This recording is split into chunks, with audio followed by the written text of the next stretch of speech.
Don't miss out on this opportunity to litigate like a seasoned professional.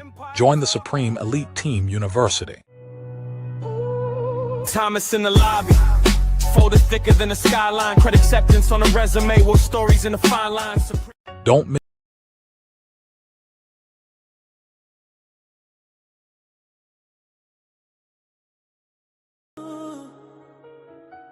We ain't done. Y'all know what the fuck it is, man. Let's go. Oh my God, it's that. I'm not even at my best yet. I can't slow down, it's a death threat. She said, oh, it's really gonna be. I'm like, yes. Diamonds in the cut, I ain't need a medic. Like a brown skin, big booty, yeah. And her name and legacy set. I'm not your girl. Don't call me a legacy. Sorry, you right. That's my bad. That shit get tricky when you running out of bands and the crew really like me. I'm the man. I'm like, girl, I'm in the zone. I'm like, girl, leave me alone. We done made it all the way from basement home. So what the fuck do you want? Yeah. Like, girl, what you want? I told her do not call my phone. I told her do not call my phone. And now they all on my drip. Yeah. It's really all on my drip. Hey, we really all in the mix. Yeah. You're rocking with the best. You're rocking with the best. You're rocking with the best. Rocking with the best.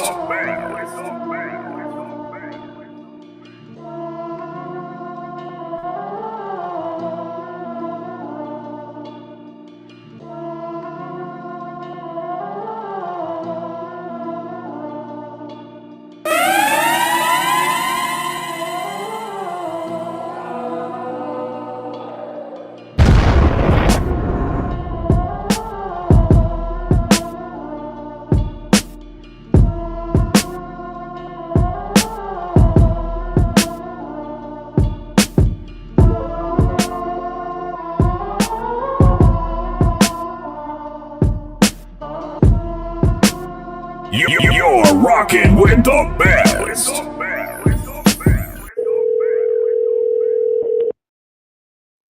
You have reached the law firm of Tenaglia and Hunt.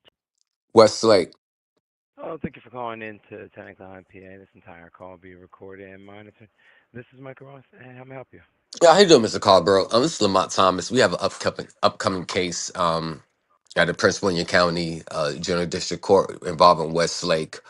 I'm calling because I want to discuss. I see y'all send me the bill of what is the bill of particulars, and you have just the contract and pretty much payment histories. But what Westlake didn't, I don't think they informed you that they sent me an account that said zero balance. And also, I was on the phone with them last year, the year before last, and I would like to send that phone call to your email.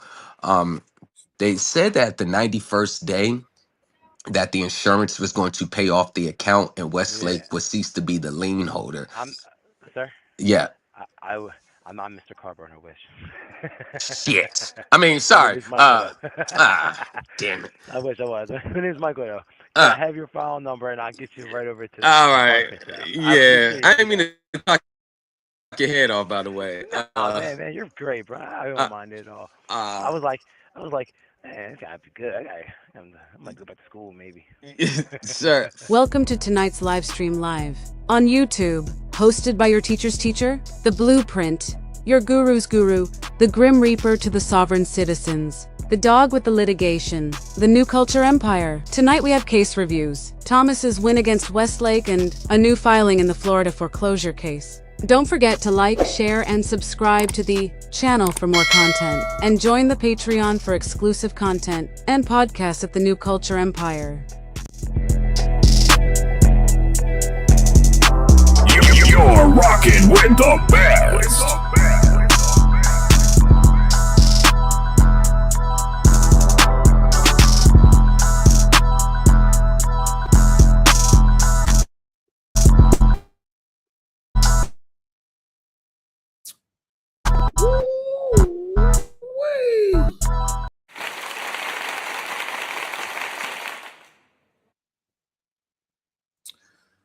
What's going on, ladies and gentlemen?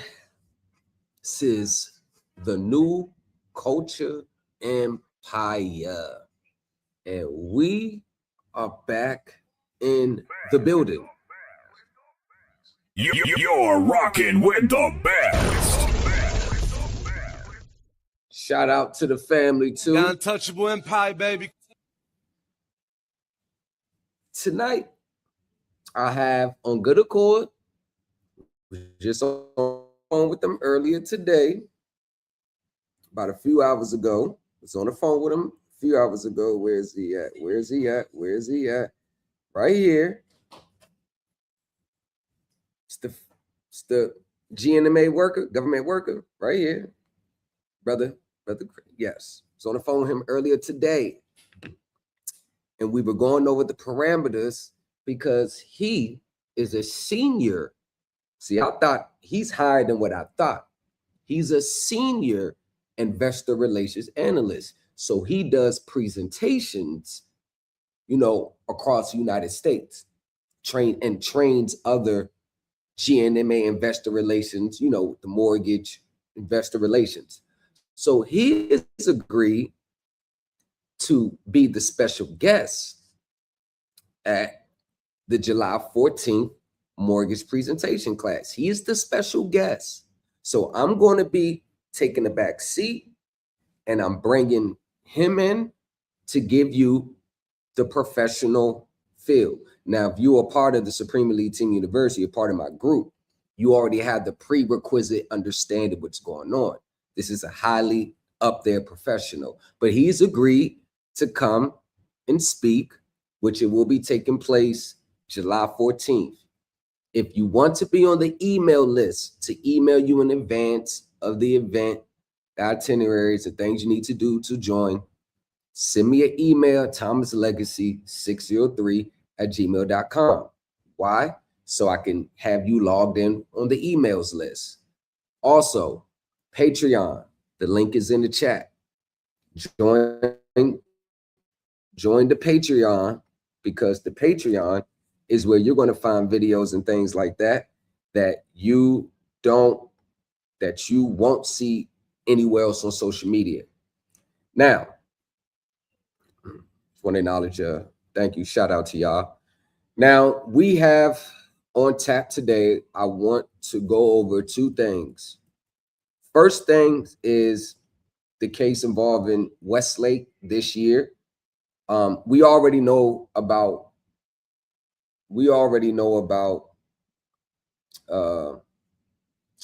credit acceptance. We know that was a masterful job. That's in the bank. Cool. But also, my other litigation this year, in which I was the defendant, in the matter, and we had trial scheduled for May 5th. Trial was scheduled for May 5th. And if you look at the case judgment is, as you can see, ended in a non-suit. Now, what is a non-suit? All right. So just to put everybody on board and make sure we're on the same page, to give you a little context before we actually get into it. A non-suit is basically the plaintiff, there being something there that prohibits them from proceeding to trial. We went to court on May 5th. They had two lawyers. It was just me. We was going to trial that day. They called my name, stood up and said, hey, Your Honor, it's going to be a non-suit. And I looked around, I'm like, non-suit. And the sheriff's deputy said, you're free to go. That was it. They dropped the case. They filed a warrant in debt. And I responded, which we're about to get into. I responded to the warrant in debt. And from that response, there was nothing, and I mean absolutely no other response from them. And we go to court, and it ends in a warrant of debt. A few days later, if you look at it a few days later, the classes was, I mean, not the classes, but the actual account was taken off the books. So let me share my screen with you. Let me share my screen with you. So so you can actually see what I'm talking about. And we're going to move here. Now, this was the response to the bill of particulars. And I'm doing this as a more of an effort. I mean, you got to remember, this is not a template. Everything's going to be based on the own facts and circumstances. Okay? So everything is structured around their own facts and circumstances. To be honest with you, I'd rather want to get into the upcoming Florida case. To be honest with you, I'd rather want to get into the upcoming Florida case. Oh, 1 second. I can't leave the mob out. Well, they show love on TikTok. I see why a lot of people go over to TikTok now. They show love. They show love on TikTok. They show love on TikTok. I ain't gonna lie to you. They give it up on TikTok. So let's go live on TikTok. We are live on TikTok. All right, we are now live on TikTok as well. TikTok. Go ahead, get in the mix, family.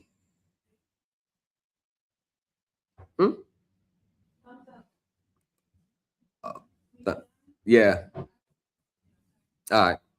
Sheesh, might as well start now. Let's get into it. TikTok. Let's get into it live. We are live. Ron T was good. Ron T, we live on TikTok, live on YouTube. So this was the response.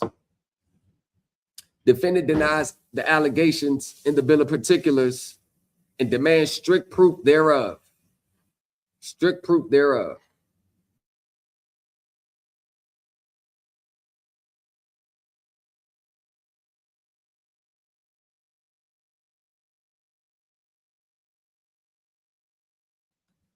Right? Plaintiff has failed to demonstrate standing to enforce the contract. Bam. What you don't see is none of what you see online every day. The contract attached to the pleadings indicates, didn't say that it is what it is. I already did the research to understand what's going on. But one thing about court is you can't make legal conclusions. So just because I read their reports and it says it, that doesn't mean I come in there and say, they do this and they do that and they do this. Shout out to the heart, Dan. YouTube told y'all they give it up on it. Shout out to the heart. Told you. They show love on here. TikTok. I think I'm about to bring the full operations over to TikTok. I'm contemplating it. I think about doing that. I'm thinking about doing that and just keeping YouTube for drama news. Think about bringing the operations over here and Patreon on. Make it more exclusive. The contract attached to the pleadings indicates that the contract is held as custodian on behalf of Wells Fargo Bank National Association, raising questions as to the real party in interest. Not saying because of that, they're not the real party in interest. Raising questions. You're leaving it open-ended. You let the judge to conclude. But in this case, there was no reason for the judge to conclude because Westlake dropped out of the case after this response. They dropped out of the case. They gave up pursuing. Want to know why? And the reason why they did that. The untouchable empire, baby. You're rocking with the best. Of course. Now, Plaintiff also has failed to prove the amount allegedly owed, the commercial reasonableness of the disposition of collateral, and the accounting of any insurance or reserve payouts applied to the account. See, this is not a I don't owe, wet ink signature, the facts and circumstances, because they're the plaintiff in this case. So I got to react to them. I have to react to them. And the reason why I was the defendant is because I voluntarily surrendered the vehicle. I voluntarily surrendered the vehicle. I actually left the vehicle at the lot where I brought the truck, which was subject of credit acceptance lawsuit. So I left it there and told them to come pick it up. It got to the point where it was on the lot for over 60 days, and the owner of the lot told the workers there, like, yo, when are they going to come pick it up? Because if they don't pick it up soon, I'm going to have to charge you a lot fee because you've taken up space for other vehicles. So me and Miss Mary, I went to the office with her, and we was on the phone with Westlake together. She's on one phone, I'm on the other. And they kept asking for the information, the address, where it was like, yo, we gave y'all, no, she snapped. She said, we gave y'all the information all the time. It's here. We know you're waiting to get your dealer holdbacks and all that. So she said, dealer holdbacks. I said, let me go ahead and make a mental note of that, Miss Mary. Go ahead, put your bad self, Miss Mary. So they waited till around 90 days to pick up the vehicle. Remember, it was a voluntary surrender. So that's just like, okay, I'm giving you the collateral back, and I've already made the payment for that month. I'm giving you the collateral back. That's pretty much canceling out the contract. So in reality, if you don't want to pay anymore, you have to do something with the collateral. The collateral that's securing your payments, you can't just hold on to it and still don't want to pay. You get what I'm saying? It don't work that way. So you got to figure that part out. Plaintiff has not established entitled to a deficiency judgment, because the things that they do is what they'll do is they'll get cashed out on the insurance, right? And then they'll sell the vehicle for pennies on a dollar.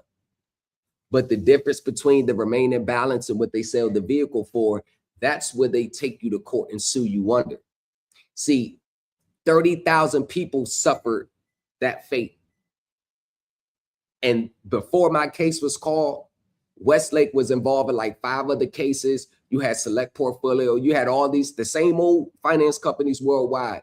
And they won every single case because I was in court for about 20 minutes before. And I was in other courtrooms. And they win. Either they don't show up to defend, or they get into a payment plan, or they just lose. But when I step up in there, I say, now on behalf of all the people, I'm a take them to the box for everybody. Everybody that they took advantage of because they don't know the court rules, don't know the procedure, don't know how this go. I'm gonna put it on my shoulders. I'm gonna put it on my shoulders. I'm gonna fight for y'all. Plaintiff seeks to recover a deficiency balance following repossession and disposition of the vehicle. Following. So when they finally called me, I said, oh yeah, did y'all pick up the vehicle? The dude on the phone, and it sounded scripted, he said, yeah, we found the vehicle abandoned on the side of the road, and we repossessed it for non-payment. I said, you must got the wrong one. That vehicle was left at Woodbridge Auto Sales. It was left there. No, Mr. Thomas, it was found on the side of the road. I said, I just talked to Holly, and I called her the other day. She said, y'all finally came and picked up the vehicle.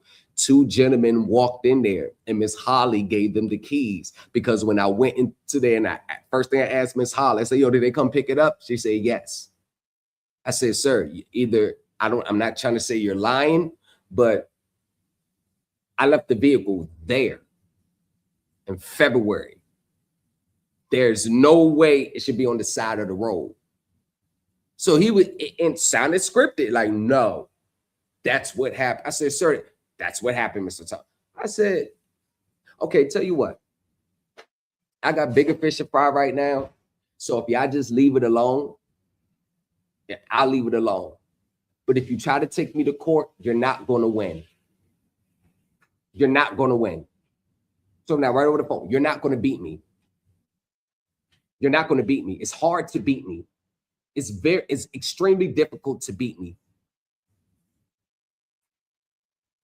Plaintiff seeks to recover a deficiency balance following repossession disposition of the vehicle.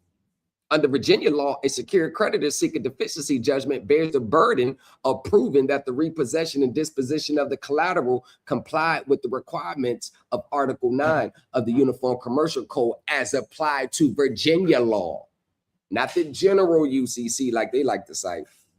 VA Code 8.9.610 provides that every aspect of the disposition of collateral, including the method, manner, time, place, and terms of the sale, must be commercially reasonable. Oh, you think I ain't? Oh, y'all thought y'all was going to get off on that? Number one, you lied already. You already lied. Number two, you thought I was going to let y'all get off of selling the pennies on a dollar after you collect 100% of the insurance on the back end, like I don't have a video of it. The Supreme Court of Virginia has held that a secured creditor seeking a deficiency judgment must demonstrate that the sale of the collateral was commercially reasonable. Case law to support it. Additionally, VA Code 626A places the burden of proof on the secured party to demonstrate compliance with Article 9 when seeking a deficiency judgment.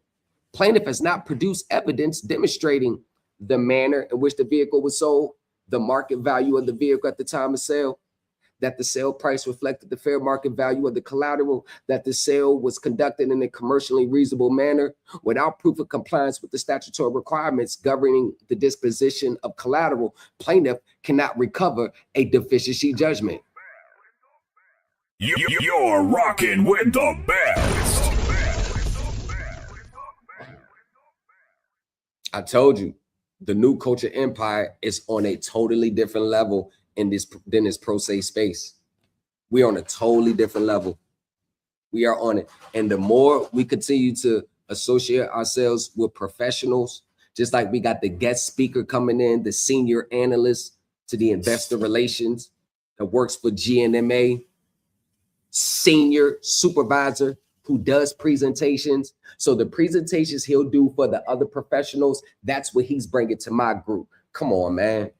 Come on, man. Listen. He's bringing it to my group. Little old me. Little old new culture empire. Little old me. Taking the time out, his busy schedule to come bring a presentation to my group. It's not a coincidence. It's not a coincidence that it's happening. It's not a coincidence. And this space will be a way better space. Yes, sir, brother. Yes, sir, Dan. Yes, sir. What's up, no cap? What's up, y'all? And this will be a way better space if people would stop looking at it like it's competition between me and them. This ain't no competition between me and the average person. Who am I competing with?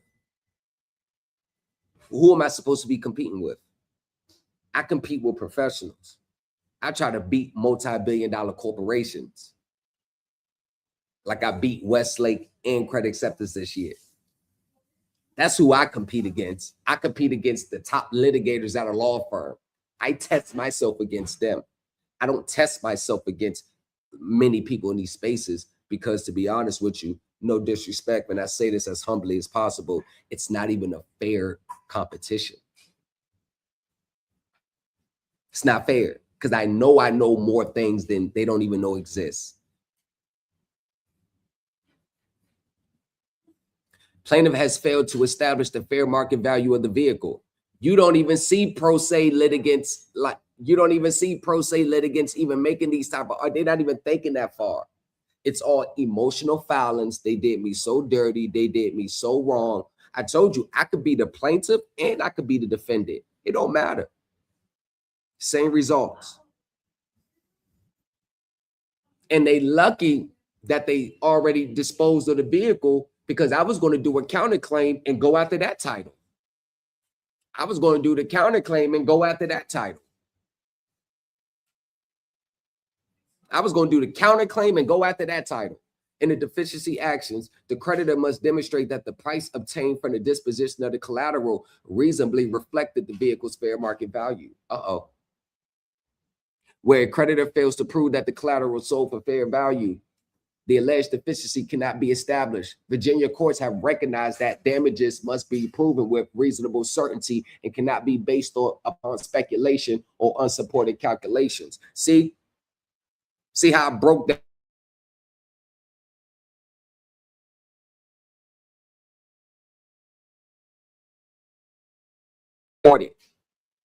This is how professional lawyers structure their complaints. Like I said, complaints, litigation, it's an art form.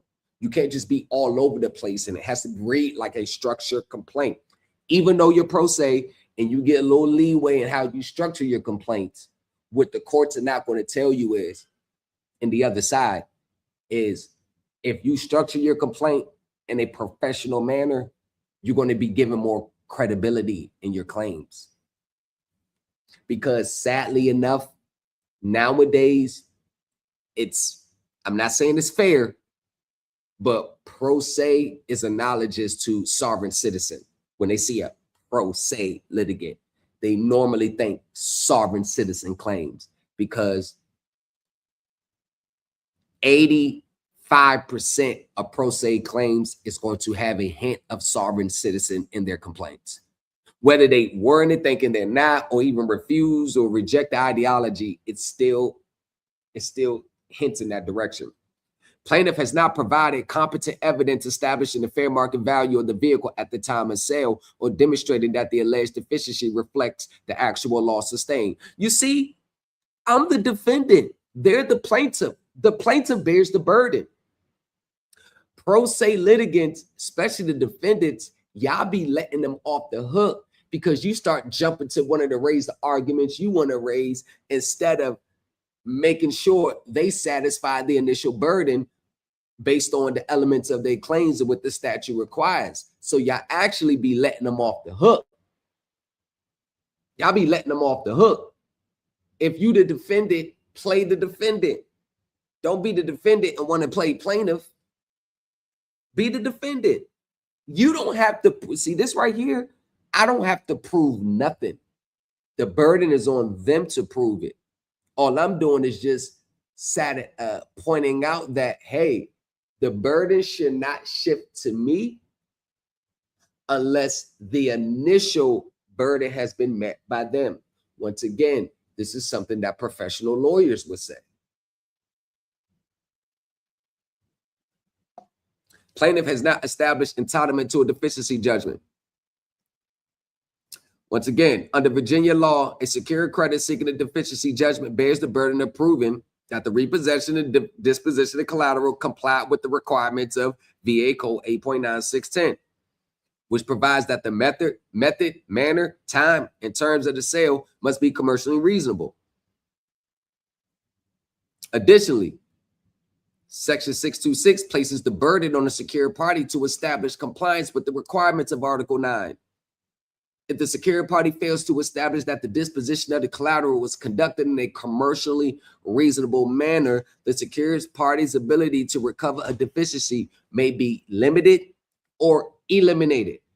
Plaintiff has not produced competent evidence demonstrating the requirements. The method which the vehicle was sold, location, and the manner of the sale, the fair market value of the vehicle at the time of sale, the market and advertisement of the vehicle prior to sale, that the sale price reasonably reflected the value of the collateral. Without such evidence, plaintiff cannot meet his burden of establishing entitlement to a deficiency judgment. Go ahead. You think we don't know law over here? You're rocking with the best. We don't know. You thought I responded like the normal, just, hey, that didn't happen. I didn't do this. I didn't do that. No. Any claim that you raise against me, anybody, whether you're a lawyer, another pro se, you better make sure that you satisfied that initial burden. And if there's one crack in your claim, I'm going to reconstruct your whole argument. All these sovereign citizens, I'm going to sue you in court. I would love it. Come try it. you will get a scalping of your life. And I won't even file the counterclaim. You will get a scalpel of your life.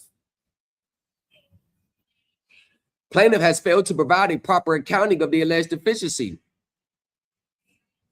You notice it's not about they got paid through the securitization, or the investors already cashed them out. Nah, I told you, and I'm not being funny. 98% of the people who argue securitization does not know how to argue securitization, meaning they should not be arguing securitization. Plaintiff seeks recovery of a deficiency balance in the amount of $5,690.68. Defendant denies that plaintiff has established that this amount represents the actual balance owed. The application of proceeds for the disposition of collateral is governed by Section 615, which requires that the proceeds from the sale of collateral be applied in a specific order, including the reasonable expenses of repossession. Hey. Stop. Reasonable expenses of repossession and sale in the satisfaction of the secured obligation. There you go. So you think, see, here's the thing. They'll attach the initial contract. They'll attach the payment history. They'll attach the initial contract, payment history. And what else do they attach? All these little certifications. None of that means anything to me. See, they think that's all they need, and that's the first thing they need to do, and that's it. Not over here. Not over here. You think that all you got to do is attach a retail installment contract and the payment history and the accounting of the payments and the advances and the repossession costs. You think that's enough? That's not even enough. Well, damn, if that's not enough, what's enough? You better go back and figure it out. You better go back and figure it out. Yes, sir. Shout out to Dan. Shout out to TikTok. Shout out to the rows, the galleries. Got tap the screen. Shout out. Yes, sir. On the road. To recover damages for a breach of contract, plaintiff must prove the existence of a legally enforceable obligation. Breach of that contract and damages resulting from the breach. Hold on, but they attached the retail installment contract to it. Isn't that evidence? Not over at the New Culture Empire is not evidence. Absolutely not. You're rocking with the best. Hold on, bro. You capping now. You mean to tell me the mere fact that they attached the contract that clearly shows the evidence of a debitness, you're trying to tell me that that's not good enough? Nope. Not over here. Remember, why isn't it over here? Why isn't it sufficient over here? It's not sufficient over here because you got the corporate finance lens. Nah. You got the corporate finance lens. You got the regulatory lens. You got the investor lens. You got the court and legal lens. And then you got, which all four of those makes up your consumer lens. Once you got all five lenses of the Supreme Elite Team University, then you will know that the contract that they try to use to stick you with the debt is the same contract that you will use as evidence against them. Don't miss out on this opportunity to litigate like a seasoned professional. Join the Supreme Elite Team University. Thomas in the lobby, folded thicker than a skyline. Credit acceptance on a resume with stories in the fine line. Don't miss out on this opportunity to litigate like a seasoned professional. Join the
You're rocking with the best.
You're rocking with the best.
They're done. I put a fork in them already. They are done. You can stick a fork in Westlake. It's like you could stick a fork in Credit Acceptance. You can stick a fork in both of them. Now we about to stick a fork in US Bank, Select Portfolio. Who else? Loan Depot. We're just gonna stick a fork in all of them. Commercial break. According to your conversation with your friend, the attorney, what we go over in group is right in line with the legal standards and the professionalism on how it has to look and what you need to know when you attack these people. The words that he used was, "You're going about it standard operating procedures." According to your conversation, All right, authenticate your birth certificate. Now you got you want to learn approximately 250. All right, here. That ain't work. What you do now? Oh, no, you ain't get the embossal. Oh, that's another. I give you 500. All right, get this money. What's next? Went there, took it to they rejected. Nah. You missed the bond paper. Give me $100. I'm gonna send you the special bond paper. Oh, okay. Hey, nothing still happened. No. See, we gotta dye the bond paper. It's a special dye that you gotta put on the bond paper. Oh, how much is the bond? Oh, that's only $175. It's a special dye because when they touch it, like it got to process through the scanner in the system in a special way, the secret way. Okay, here's $175. Nothing happened. No, because you were supposed to put it on the tax form. You never said I did. I said, remember, once you get all that stuff, you might have to come back to me for the taxes. You don't remember? I sent you the text. I didn't get no text. Oh, look, I've been dealing with so many people. Hold on, let me go ahead and type it up right quick. And then making sure like I didn't send it. I'm just gonna leave it in the box, but I'm not gonna send it. Hold on. See, it's right here. Oh, see, look. It never sent. I forgot to send it. Oh, well, how much is for the tax?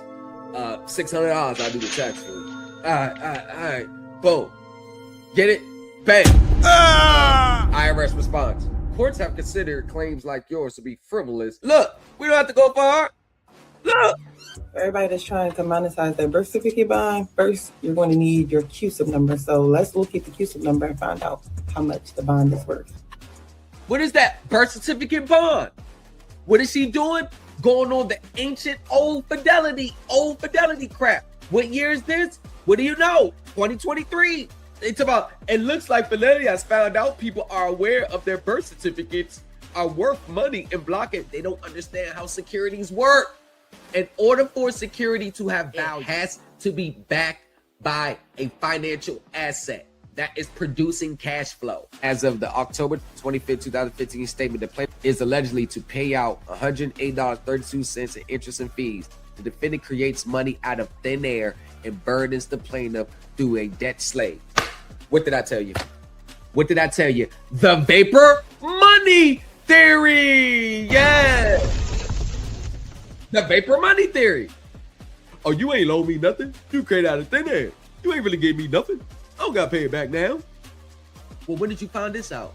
When I was $5,724 in debt? Well, why didn't you figure it out from day one after you read the contract? Oh, because I ain't give it.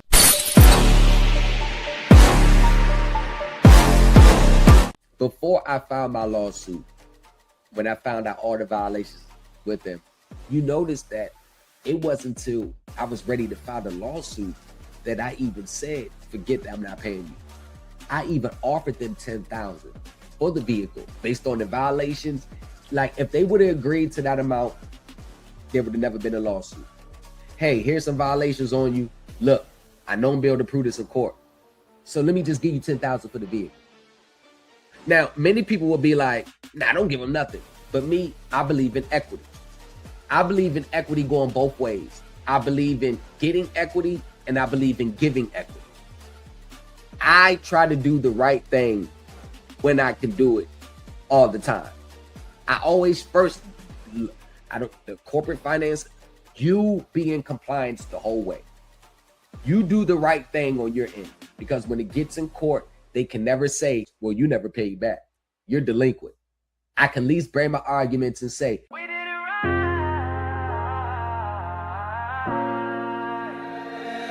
Credit acceptance, you tryna finesse me. Interest famous. No, I couldn't let them get me caught in front of the house inside Mercedes Benz GLE. Was something wasn't right, I had to do it right. Yeah. Sent the email with the proof, then I filed a suit. Yeah, judge saw the evidence, then they called the truth. Sleep just like that, gone. They settled quick, title on the way, and the debt was wiped away, and I ain't even had to pay. No, push the whip with a drip. You know I got the stick. You know I say the case. You know that they legit. Hey, proceed be the way. If you know how to play, get the win, drop order, then you get on out of the way. 50K right away. Thomas, I did it right. Now these haters gotta say that. Woo wee!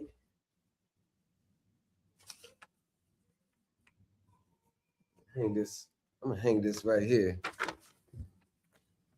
Hang this right here.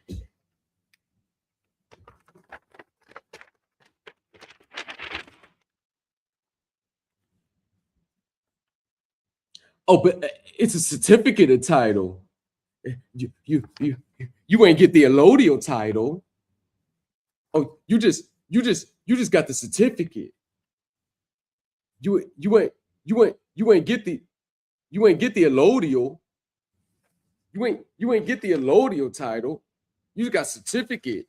You don't have the allodial. You don't have the allodial title to the land in which the vehicle was created. You ain't got the allodial title. You just got the certificate of title. But this established ownership. And this ownership comes with no liens. This ownership comes with no liens. So social media's gurus, who's right? The one who's sitting here with a title in his hand, or the ones who has courses for $222 in templates and packages where the outcome is undetermined? Who would you rather take advice for? Someone who's speaking right now with his results in his hands, or someone who's speaking without results and it's all a belief, it's all a theory, it's all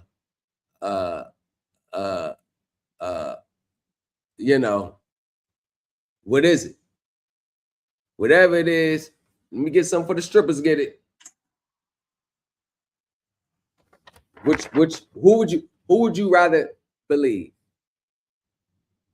The one who has the template and in their whole life just going over templates and reading fringe documents, or someone saying, listen, this is set you. Everything I do, set you. 5 lenses of the contract. See, this is what the 5 lenses of the contract gets you. The 5 lenses of the contract get you this. And you'll have to wait for, well, will it work? Because the one who created the class from scratch is the very first person who implemented his own set you teachings.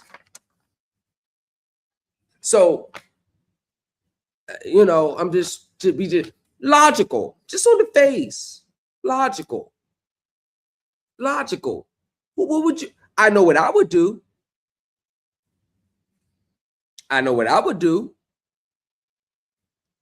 Me personally, I'm gonna go with the one that, I can see it. And it ain't gotta be no technical or what is it, what it really is. Do we gotta do more investigate? Logical. This allows, this allows. This right here. I'm gonna put an information. This allows you to sell the vehicle. This allows you to pledge it. This allows you to put it in a trust because you actually own it. See, the way I talk about put assets in trust, you actually own the assets outright before they go into the trust.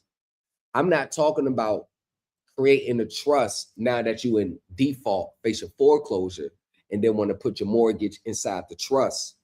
I'm talking about you can put your assets inside the trust now. You own it. Full ownership.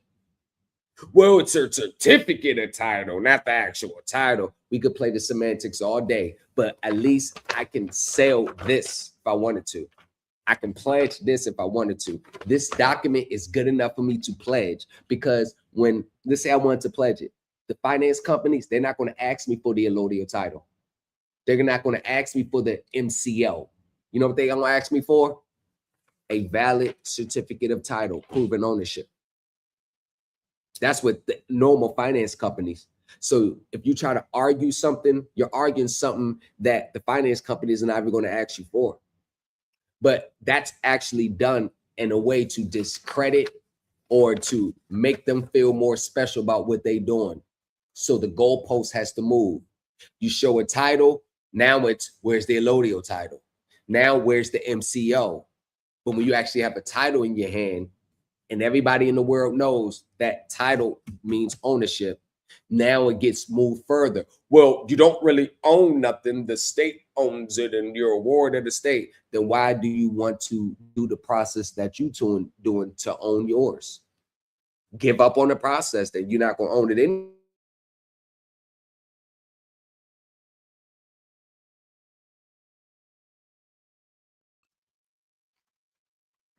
Don't do it. So on tap, I'm going to say it again. Got off the phone with the senior supervisor, investor relations, an analyst. He is doing a presentation. He does presentations all the time for the GNMA, other investors, other companies. He has actually talked to him today around, I think, 2 something. We on the phone. We was on the phone for 28 minutes. And he is going to do his presentation July 14th in my class. I got him to, he agreed to it. We spoke about it. I'll be sending him the parameters and everything, you know, that we've been going on. So he's going to structure the presentation. I won't be teaching, because remember, when I'm in the room with higher professionals, I don't try to have a pissing contest. I sit back and I listen to them. But here's the thing. I don't have a professional background in these spaces. I didn't go to college for these. I went to college for business management and applied science. I didn't go to college for advanced accountants, get my MD in accounting CPA. But yet, I was able to secure a higher level with the GNMA, with GSEs, government sponsored entities. I was able to secure the supervisor, the senior analyst, to come speak at Little O, the New Culture Empires event that I'm hosting. And this is part of an ongoing series where I am hosting, bringing in professionals who actually makes a career out of the things they do. I'm bringing the professionals in to come speak at my events. So you're not only getting the new culture, you're getting the professionals too. Because we obviously are on the same page. I spoke to him for 28 minutes. We're on the same page on a lot of things. Some of the topics is going to be what really happens in a refinance. One of the top is going to be what really happens in a foreclosure. The mortgage-backed security side. The investor payment side. How the structuring goes. How the payments goes. So when you kind of hear me talk online, I'm not speaking because this is what I believe is true. I'm speaking from what I know is true, and I can get professionals on the phone to confirm it because they're in that world every day. The problem with many people that has an opinion, though they're nowhere near that world, they're not associated in that world. They don't have people who calls them. Remember, he called me back today. We were supposed to talk yesterday, but he called me today. He called my phone today to set it up, to line it up. So if you want to be a part of this amazing event, you're going to send an email to thomaslegacy603@gmail.com so I can put you on the email list. So when it gets down to it, time to it, you're going to have some time. I'm not going to shoot it at you at the last minute. You're going to get at least a week's in advance, almost like a week in advance. And I'm going to put you on the email list now. So when it gets close, I know who to reach out to. But this is going to be a hell of an event. Like, you're getting deep inside. Hey, straight up, nobody else online even has nowhere near anything like this going on. And I'm not trying to make it about, no, they don't. Nobody on TikTok. So all your equity people coming equity, they see, when they can't survive in that world, this is when they say, I don't do the core, I don't do that stuff. I'm in equity. No. Want to know why it's no? Because equity is a doctrine. You talk about getting equity. Are you giving equity by honoring your contract? Are you giving equity by paying on the contract in a method that it is agreed upon in the contract that's legally binding? So whatever method of payments that you agree to in writing, is that what you're giving? If you're just accepting the charges and sending it back, I don't believe you. And I don't care what you show me. I don't believe you. Want to know why? And I still won't be convinced. Oh, I'm gonna try this. You want to know why? Because 98% of these people's equitable methods is not transferable. You can't teach it in mass. You don't know how the other finance company from this company or that company is going to respond to it. See, what I teach from is from a system that governs all their operations. And this is the difference. When people don't, it's an inferior thing. They already have, it's too hard to figure out. I ain't gonna be able to do that. So they'll take, it's called the path of least resistance. But I'm gonna tell you like this. If you think that you are going to unilaterally settle a mortgage contract with hundreds of thousands of dollars on the line, millions of dollars at stake, and real people that has to be paid, and the agreements between the investor and the lender is that the underlying cash flow from the mortgage agreements, meaning your monthly payments that you make, is going to support their obligations to the investors. And you mean to tell me you're going to use some equitable accounting side to get it done? You're bullshit. I don't even care. You're full of shit, because you don't know how accounting goes. Explain the accounting. The accounting can't be, well, I just accept the charge and send it back for settlement and equity. Nope. Explain how that accounting works. What measurements are you using? Explain how that accounting works from a system of accounting that's already governed and recognized. So if it's not in the higher ups, the governing authority, if that method is not in the governing authority, when they're telling them, if this situation is like this, you have to account for it like this. If this situation, then you could present the account net. If it's not any of that, then they don't recognize that method in their system. And if they don't recognize the method in the system, what makes you think you're going to be successful in it? See, these special snowflakes, I'm the special one that got through. I don't believe it. I don't believe it, because I've been around long enough. And there ain't too many social media sovereign citizen processes that I'm not aware of. There's very little. But while we're here, let's while we're here, I forgot I'm gonna show y'all this. I'm gonna show y'all this email. I forgot. They told me to share it with my people. They told me to share it with my people. They told me to share it. This is a video. This email actually came out the blue. It is about Tamika. Yeah. Here we go, right here. Here we go, right here. This is about Tamika. There we go. Let me pull it up. I'm about to pull it up now. All right. So let me share my screen. This is the email that the lady, the girl actually, I don't know Oh, wow. Let me do it like this. The girl actually told me to show it. So if y'all can see, well, TikTok, y'all ain't gonna be able to see, but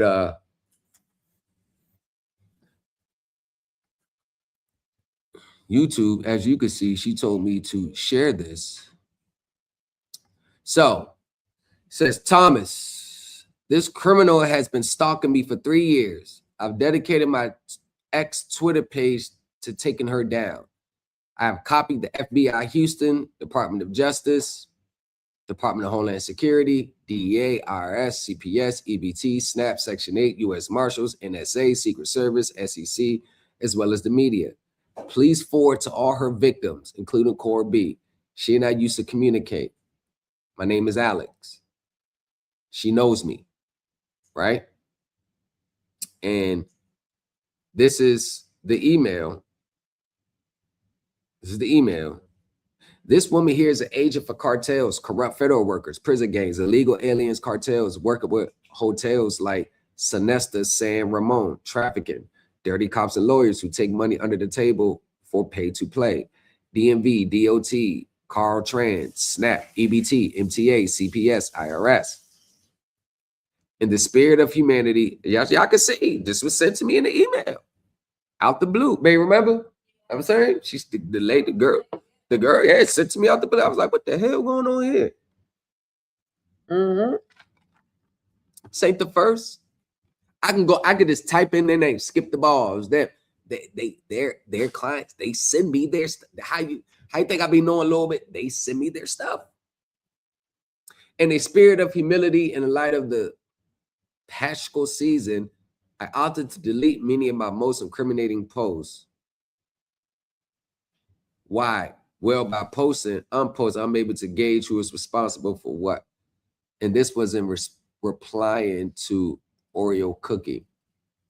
So, internet crimes encompassing but not confined to business fraud, identity theft, fraud targeting the elderly, investment fraud, cyberbullying, cyber stalking, copyright infringement, cyber terrorism, money laundering, and harassment since 2018. Tamika Lindell. And it goes to right here.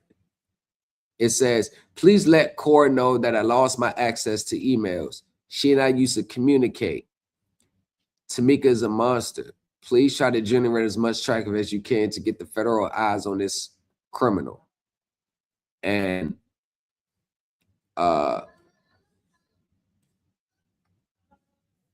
so this is what it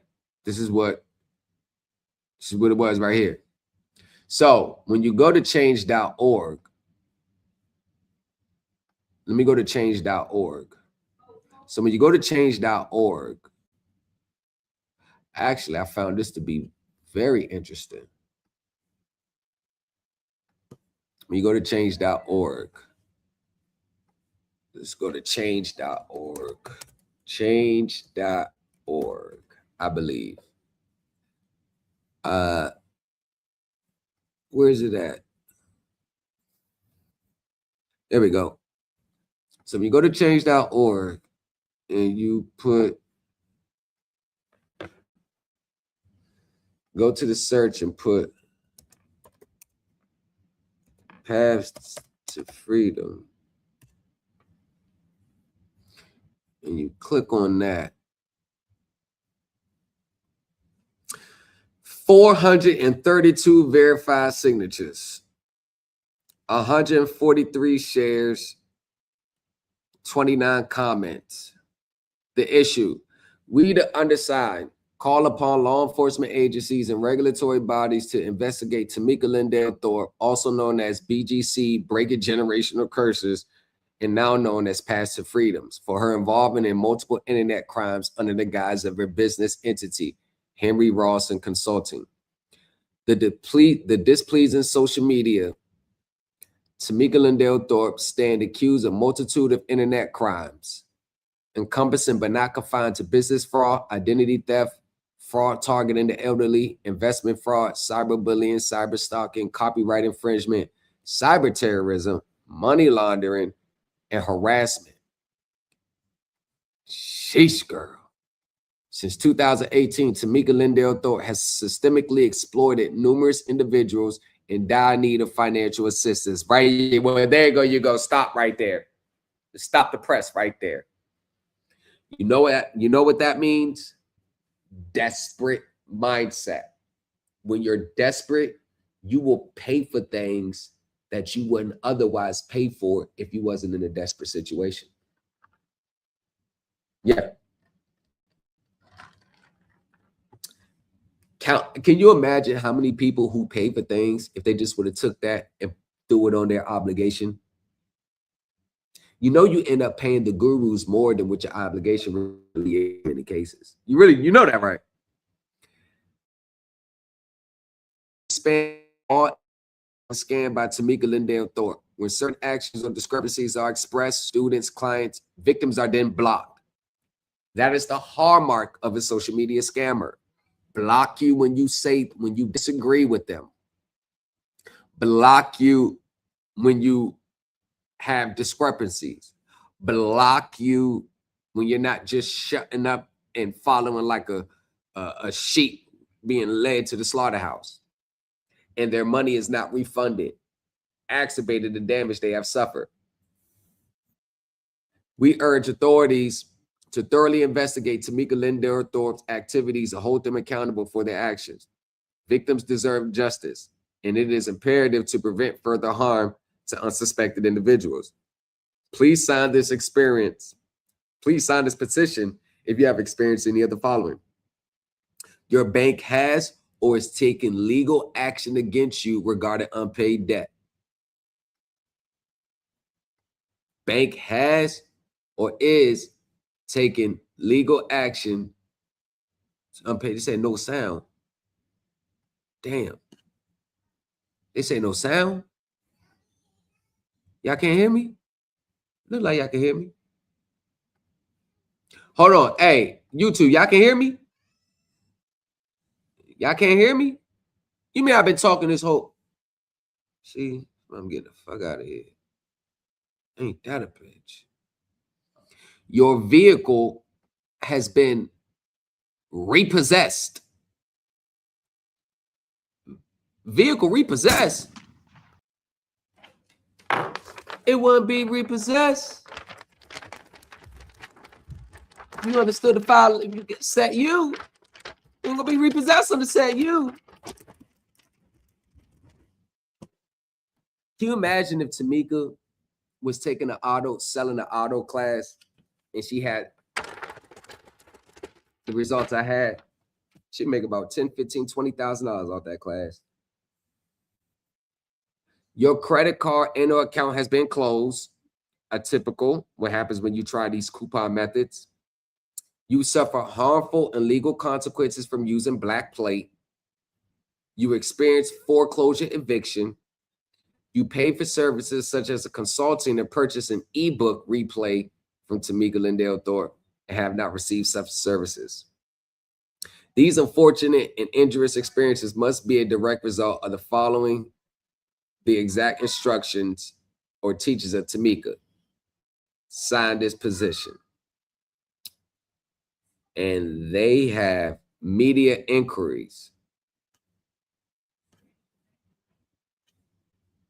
So they're asking if your media, they are really mad. And I understand. I can see if it's like one or two, you could write it off as a disgruntled employee. And I mean, you know, everybody can't be happy, but goddamn.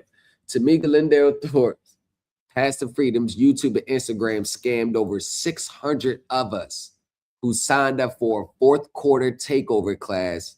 We were told by her what happened every Sunday for 8 sessions for $4.99 each month. The problem is Tamika don't have the underlying research to sustain such a class. Y'all can hear everything's good over here. Shout out to TikTok. TikTok can hear me just fine. Right? She don't have the stamina to keep up. We were told a class would start on a certain day, and it didn't after we've already paid in full for the month. Sometimes classes have to change, be pushed back. I get it, but I mean, I get that part. But when we eventually had our first class, it wasn't a class at all. It was just her talking about what we would go over in the next class. Seemed like almost every week there was some excuse as to why class would have to either be canceled or postponed.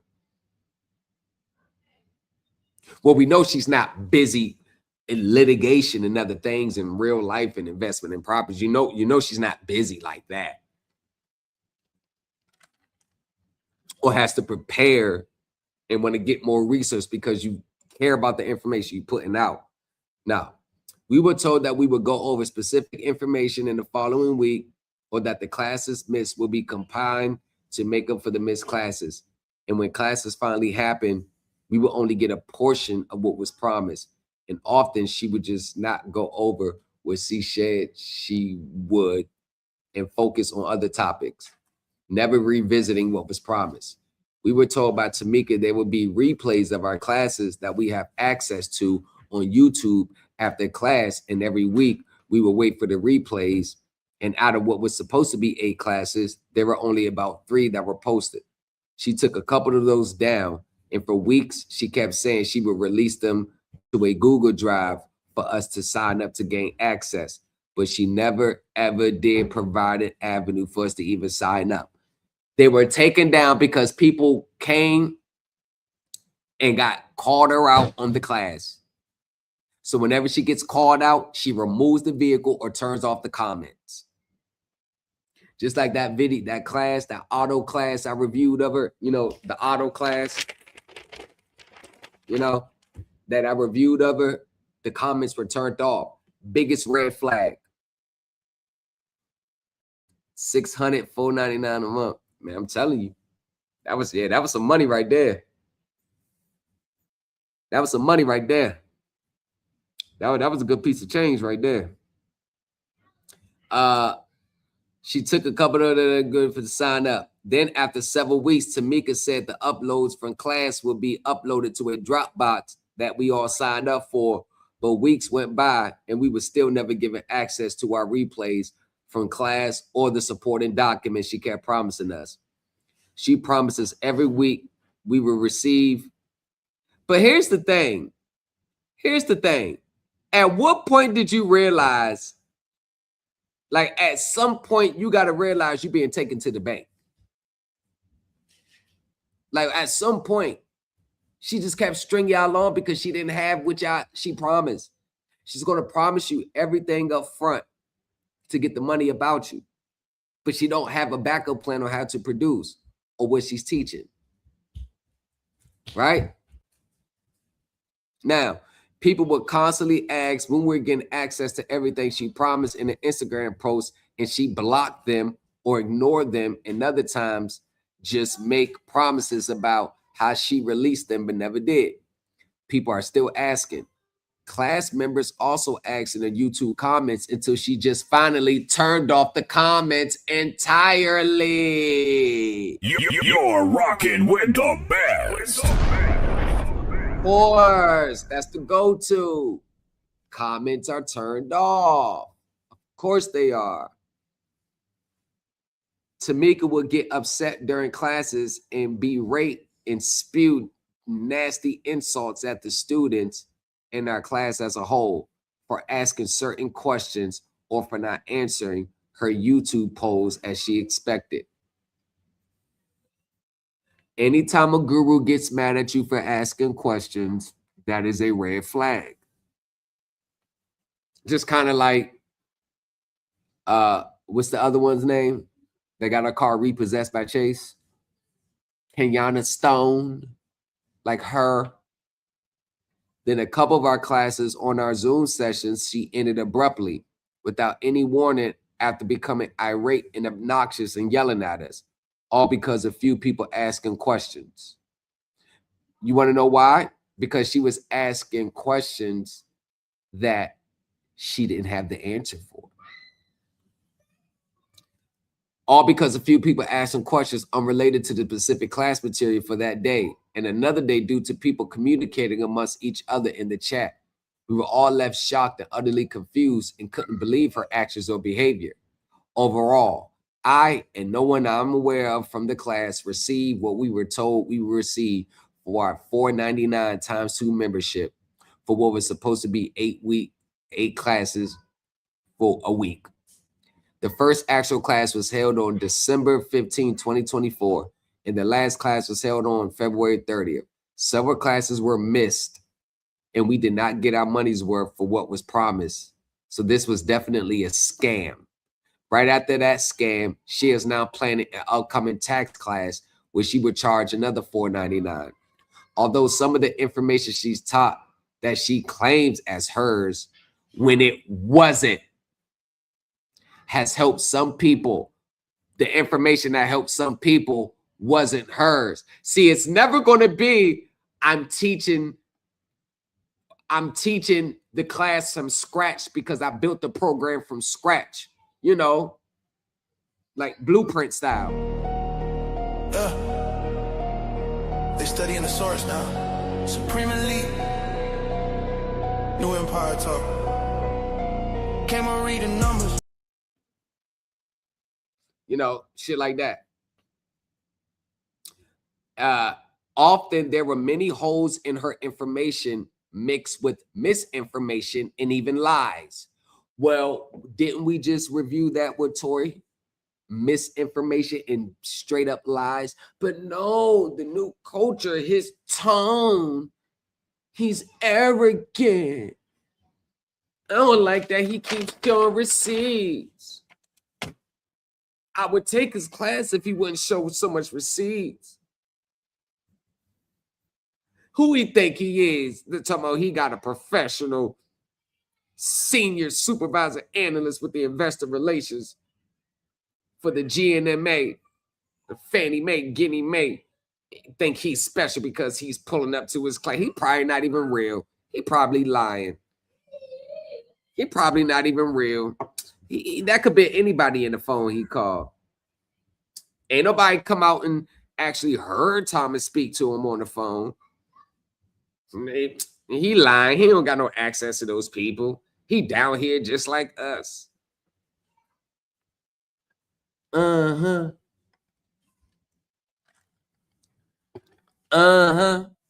TikTok. Put a 1 in the chat if the person I'm talking about is real and exists, and you've actually heard their voice too. I feel for anyone who gives this woman a dime after recently being completely exposed online as a real fraud who's left an endless trail of countless. Shout out to the ones. Shout out to the ones. Supreme Elite team. Y'all know y'all gonna be there too, man. That's one of the beautiful things of being the Supreme Elite team group. You get ultimate access. You get ultimate discounts. So Supreme Elite team, y'all don't have to worry about being on the email list. I'm gonna let y'all know when it's time. So make sure y'all schedule is clear because he's going to be holding the presentation and he's going to be asking questions. And he's one of a class participation, y'all. So I'm going to drop the file in the group, the proposed questions, everything. And then he's going to structure the presentation. Then he's going to send me back the itinerary. I need y'all to look up things that you want to ask, follow the itinerary that I give, because he's real big on, he told me, he said today, he don't want to just be teaching nobody, asking questions, engaging. So don't make him say, don't make me look bad, because I'm gonna be asking questions. He said, we're not there missing. Oh man, boy, that's the biggest event of the summer, man. That's the biggest event of the summer. And then next, stop running, girl. The next event, I'm trying to get Mr. Gamble to make an appearance as well. The lawyer for credit acceptance. I'm trying to get him on board as well. And if y'all know any other professionals, Richard, I know you do. You meet with developers and stuff. I got another real estate developer who's connected with the actual people who loans money to developers and stuff. And you know, all different types of loans, private wealth lenders. I'm bringing him in to teach a class about real estate. So I'm trying to do the summer thing where it's the summer of professionals, where I'm bringing professionals in to teach. What? You bringing professionals in to teach? I would never do that. I got too much pride and ego to have somebody else come on my class and teach. I got too much pride and ego. I know it all. I can't have my students looking at me, secretly reaching out to them. I know it all. I don't want them to look at me like I don't know it all. I got too much pride and ego. This is why I'm not able to network, because I got to know it all. Nobody's supposed to know any more than me. And if somebody sounds like they know more than me, my insecurity and my inferior status is going to have me latch back at them and tell them they don't know what they're talking about. Deep down inside, I know they're knowledgeable because they're saying things that I don't know is true, but I can't. I got too much pride and ego to ask some questions and try to learn some things that can help increase my understanding, so help increase my group's understanding. No, all I'm thinking about is how much money I can get out of people and what's the next new thing to sell to them. Of course. Y'all find it ironic that these social media gurus don't have professionals that's linking with them? Don't y'all that's a red flag. If you're teaching in this realm, you're bound to run into some type of professional who suffered financial, legal, and psychological turmoil and damage behind her so-called path to freedom. Beware of this cunning manipulator. She is dangerous. Pay $1,000 for a consultation in ebooks. Was sent some books that I actually already have and sent some fake links for a private consult. God damn. That's crazy. Was part of the BGC group on Facebook. Paid $600 worth of VIP courses and replays. When they left Facebook, so did the access to the group files and videos that we were promised on Zoom. Also said colleagues also separated, leaving less opportunities to learn the things promised. This was in 2021.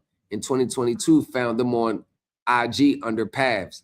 Refused to pay for anything because all new processes were being taught. Left lots of vulnerable people in the dark on Telegram also. This must be remedied. And I got copies of her Telegram. Sovereign citizen through the sovereign citizen roof. F her. She got me for $50K for a credit sweep hike. Bruh.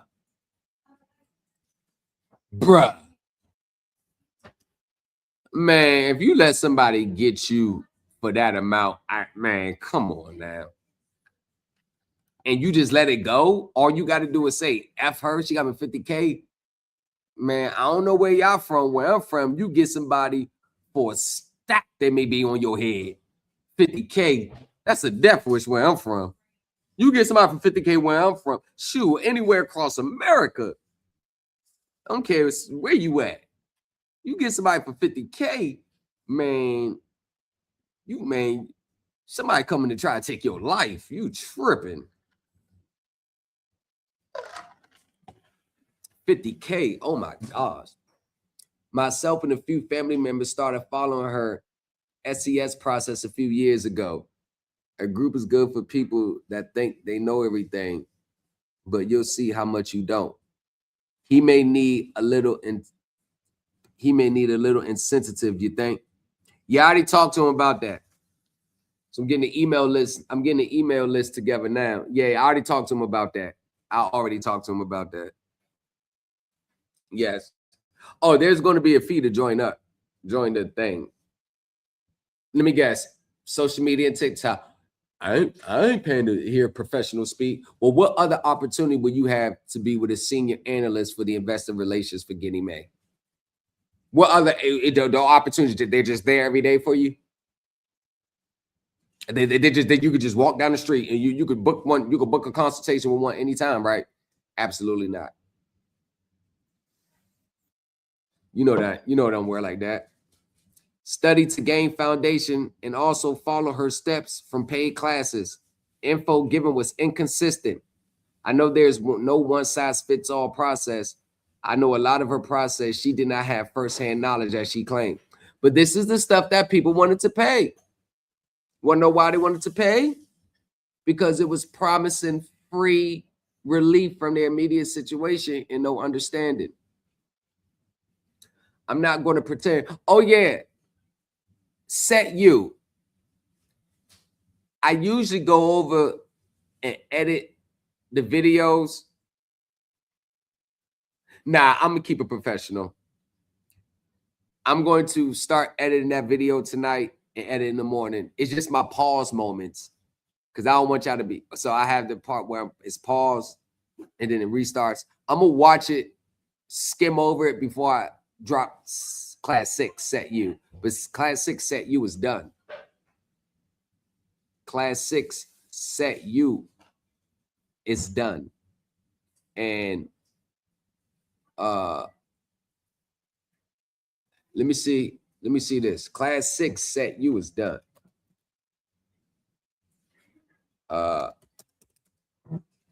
Class 6 is done.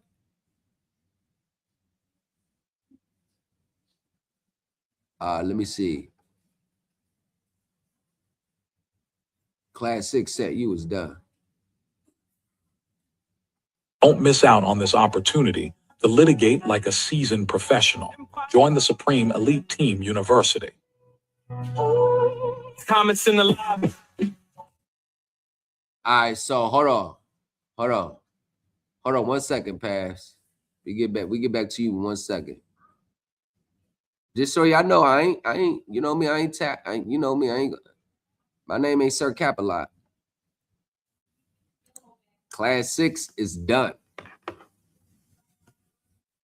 Look, class 6 is done. Credit acceptance on a resume with stories in the fine lines. We are back with class 6 of the Supreme Elite Team University. I am your host, the new Culture Empire, and as always, you are rocking with the best. You're rocking with the best. You're rocking with the best. Yes. Now, today we are not learning accounting rules.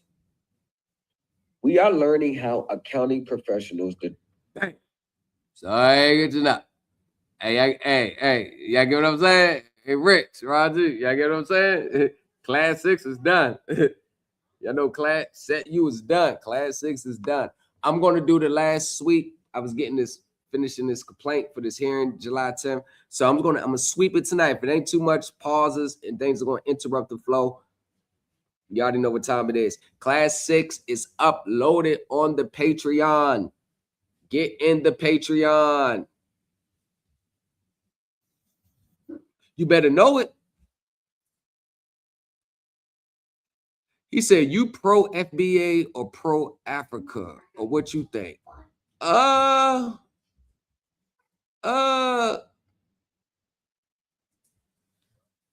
pro everybody. I'm pro who's pro me. I'm pro who's pro me.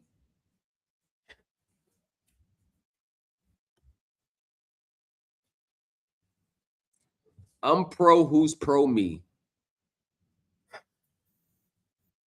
That's who I'm pro. Whoever's pro me, I'm pro them. I don't see race. I don't see colors and race lines in this. You want to know why? Because there's been white people who's been insurmountable in my progression. From when I first started to where I'm at today, there's been white people who's been insurmountable. There's been black people who's been insurmountable. Been Spanish people, it's been Asian people, it's been whoever. It's been lawyers from law firms. It's been, there's no race lines there. So I'm pro who's ever pro me. I don't get too caught up. Yeah, it's an interesting question. I don't get too caught up in the racial politics because in that world, now, of course, there's no perfect system. Everybody got their prejudices.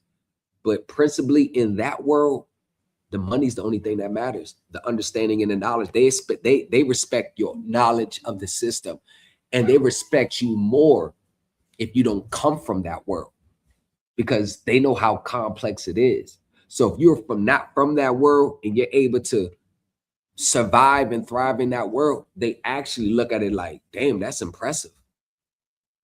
They look at it like, that's impressive. No, they look at it like, oh shit, that's yo. If I was a professional attorney, these lawyers probably wouldn't have been as gracious as they have been with me. If I was another professional attorney, I believe that, given the fact that I'm not a professional attorney, it was more like, damn, that it's kind of impressive. Be a speak. And I'm pretty comfortable with no. How Congress says with the bar. I just had it.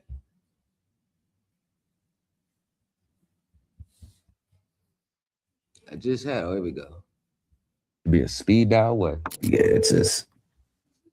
Jeff Gamble. Mr. Gamble, how you doing, sir? I'm doing well, thanks. This Lamont Thomas. Yeah.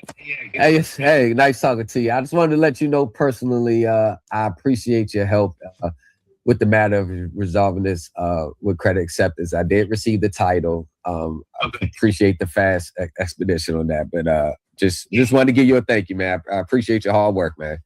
No, I'm glad we were able to work it out. Yes, and you were a big part of that process too. So yes, most definitely. Just sit for a bit, and the momentum when people are working towards the goal. Yeah. Really helps. Yes, sir. Yes, sir. I too am thankful for your role in that as well. But I really appreciate the call. Yes, sir. Maybe one day we could go head out to a restaurant and I can just pick brain a little bit, man, because your record is an exceptional, man. Now, for real, your record is an exceptional, man. For real. Be a speed dial what? You know? You're rocking with the best. You know? You're rocking with the best. You know? This man won awards. Top litigator in 2025. He's one of the top lawyers in the state 2025. You played a big part in that process. A pro se litigant, little old me? It's a multi-billion-dollar corporation there. That's a multi-million-dollar law firm.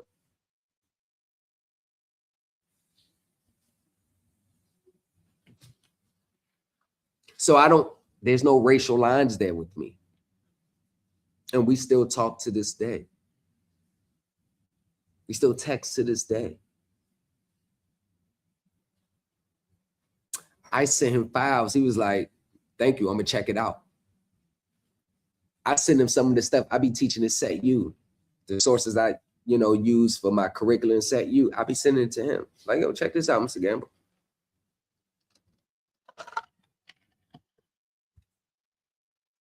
So once again, I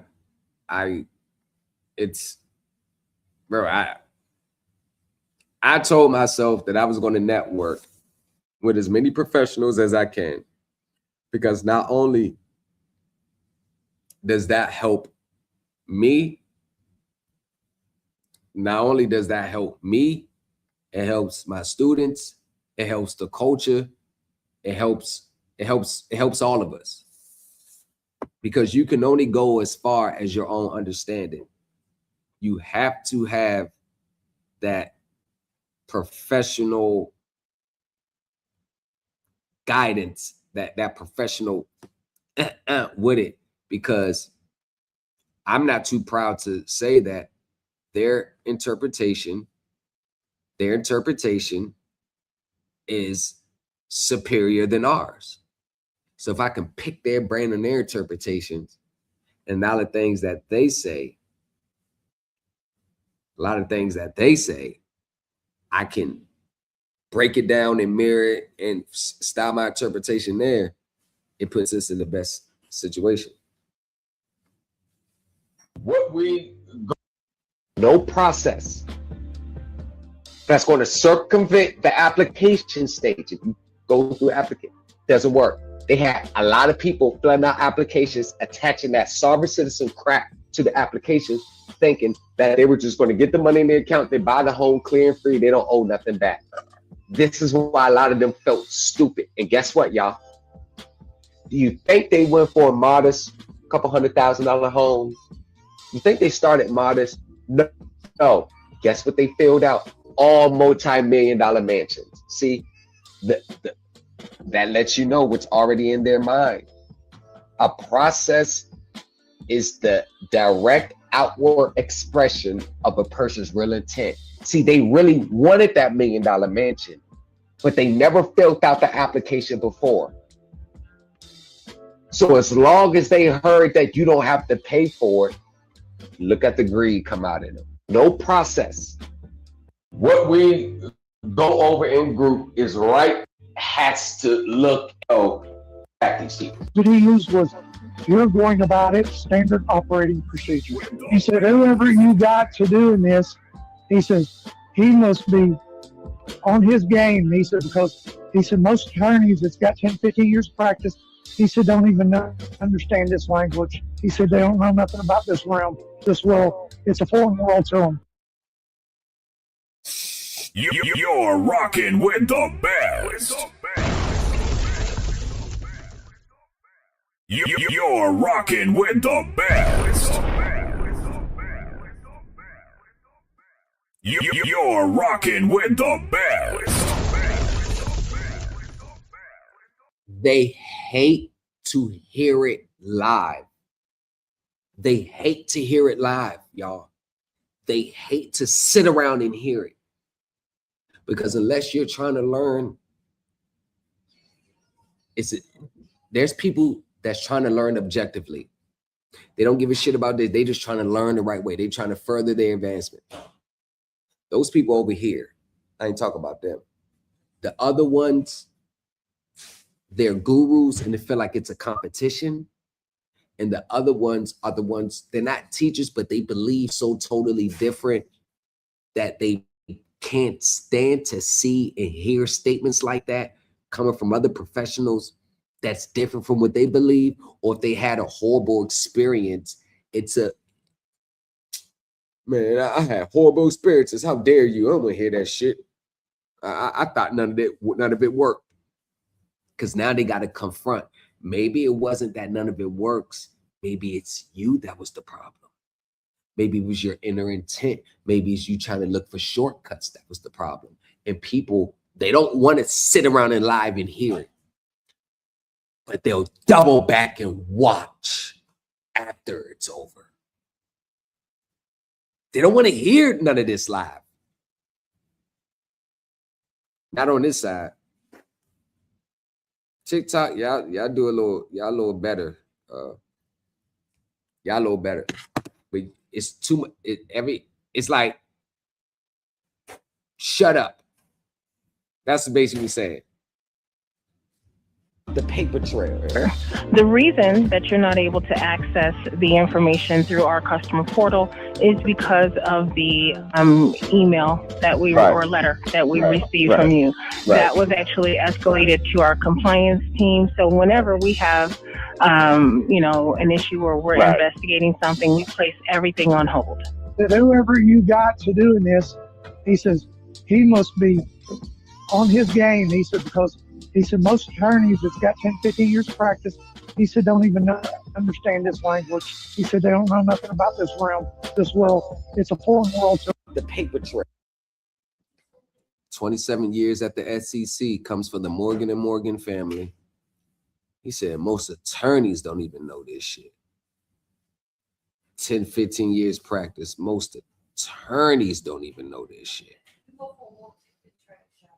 Most attorneys don't even know this. I don't be I don't be oh, it's your girl though. Tamika tried to prove her case in court, but despite several appeals, Tamika tried to prove her case in court, but despite several appeals, she lost. The judge ruling her case considered a holdover, which means her lease expired and the landlord can opt to not renew. The court ruled that I had to. Tamika tried to prove. So this is the same Tamika that was teaching classes on how to get out your own mortgage. But this is after she said she accessed her estate, $19 million properties, living lavish. Well, let's see. It's called home since 2019. The Thorpe family recently evicted by the courts, a locksmith changing the locks despite a CDC moratorium on evictions. I provided her with the CDC declaration form. You're rocking with the best. That's the one that's teaching all this stuff that knows so much stuff. This is the real Tamika. This is the real her.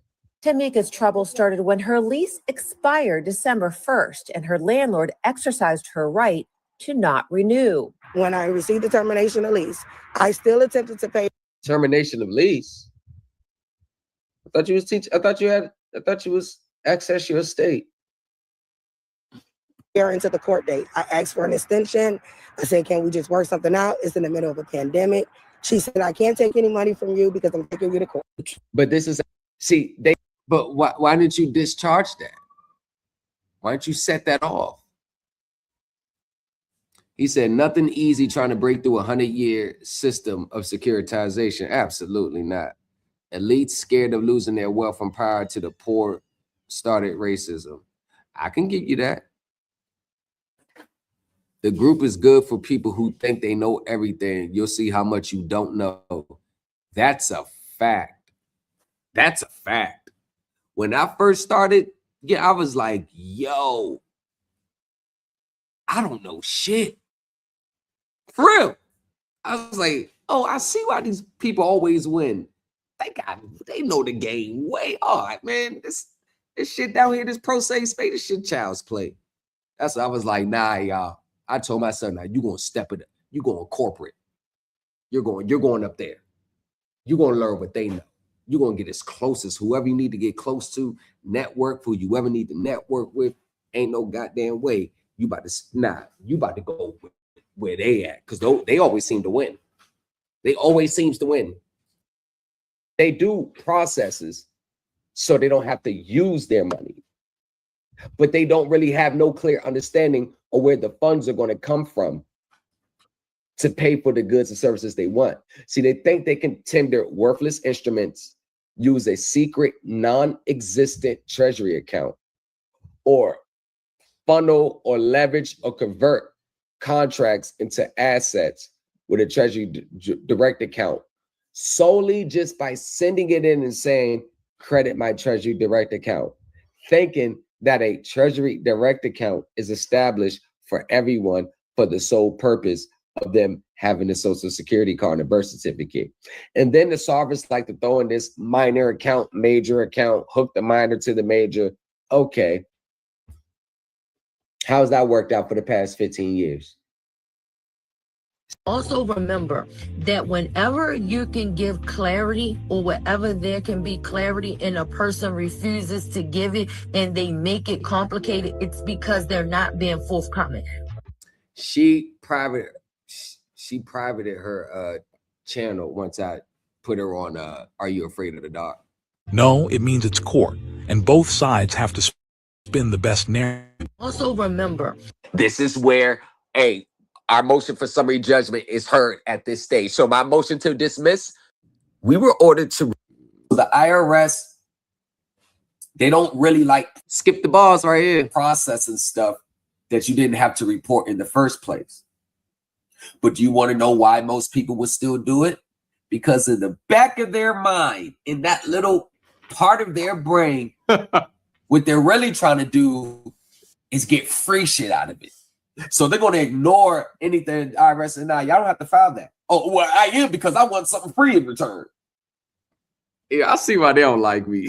I'll be crushing their whole dreams.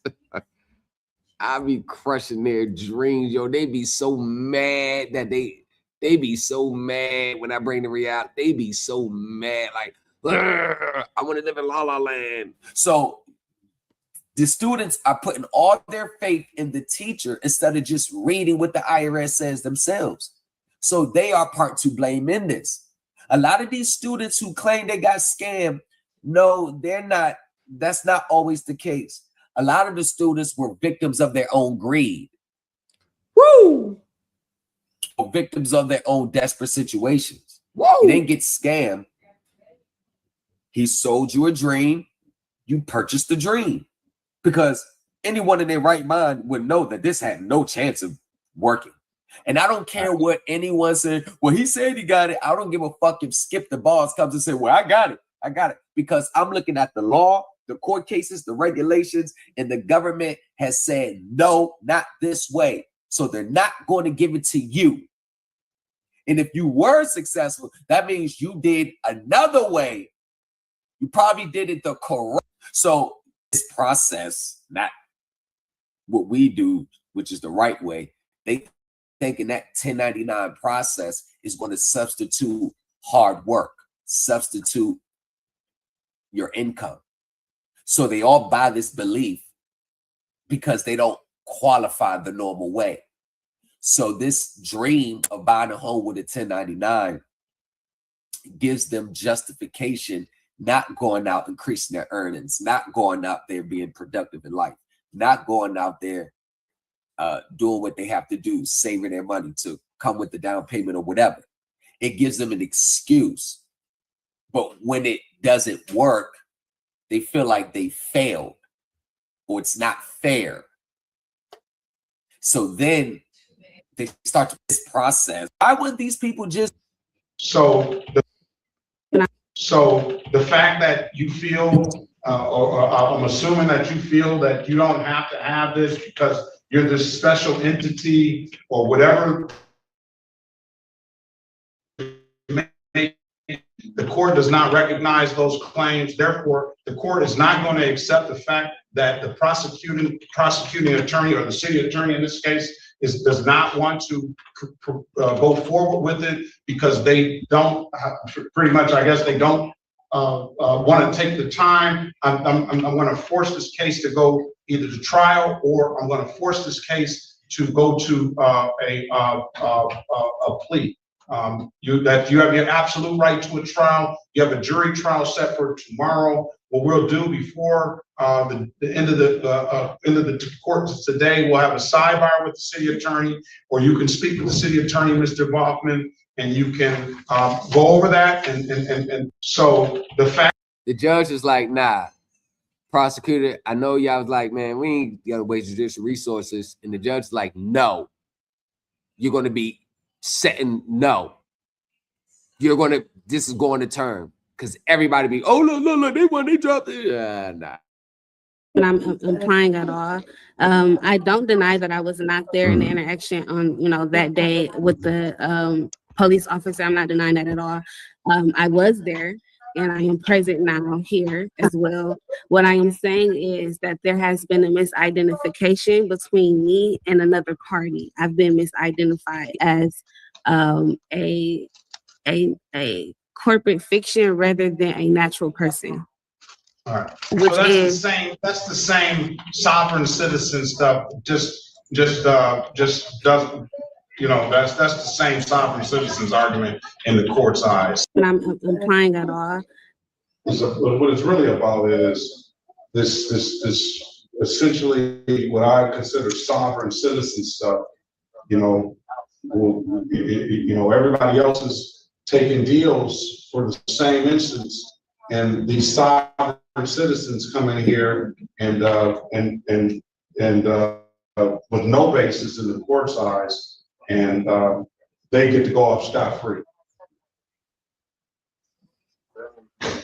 So I had a lengthy discussion with my client about that, and I was not able to, and I made effort to pull up some points, some authorities that I could bring to bear with respect to the issue of jurisdiction, and it just was not cognizable to me.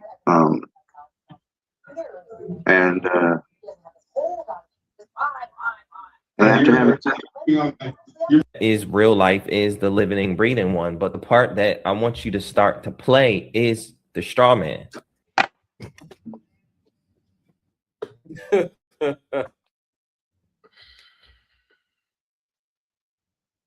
Oh shit. I was done that day, y'all. I was done. That was about the 50th time I heard straw man that day. I was done. I was done. I heard it. This is about the 50th time I heard it. Is real life is the second half 2, out December 20th. 3500 my Dana. All my bitches are trophies. I hang them all on a mantle. She got a toe like wax like a candle, not fucking on random. Said it is sweet, and I want to sample. Nail her to this bed when I whip out this hammer. She be my vice when I handle the smoke. Have my dick in her mouth for my pants at the flow. She know it ain't sweet 30, hang out the stick. It be long. Second half 2, out December 20th. She like my 40, she hang on my hip. Shorty's nature is naughty. She think about this. Should've watched all the words before they came out your lips. We gon' choke till we blue in the face like a critic. Caught your bitch out there, hey, that's a pick on. Your head like the deal that you saw, get it ripped on. Still gonna make this bitch jump like a tip. Second half 2, out December 20th. Second half 2. He just wanna stack in the lean, nigga, dead in the dish. Okay, I let you know. Them kids got a lot of them cutters, got legs in the end. Oh no, don't put the vote. He whipping that pots in that nigga and let them trays. I ain't fuck with the low. $3 that I'm touching, blood on my hands. Jumping his blood on the dope. Yeah, we ballin' these sex. He just wanna sell, speed the face, and I can't hold my bricks. I stash on my neck, leave a stain on my wrist. Switch on my feet, I'm Luke Kane with the kick. My pants so dope, feel a drain when I drip. It blow with fluid flow, I got the juice. My chain wrapped around my neck like a noose. I already fucked the bitch you call a boo. Doggy style like the album from Snoop. Yeah, he set me up straight. I ran through that pack in the day. Did he double up and put another 100 on my plate? And I ran through that 100 after saying grace. Brought them 30s with a made round the way. I ain't bagging up, I just scraped off the plate. Another 20, never late with the pay. And he did just like crazy with a brick in my face. Sales.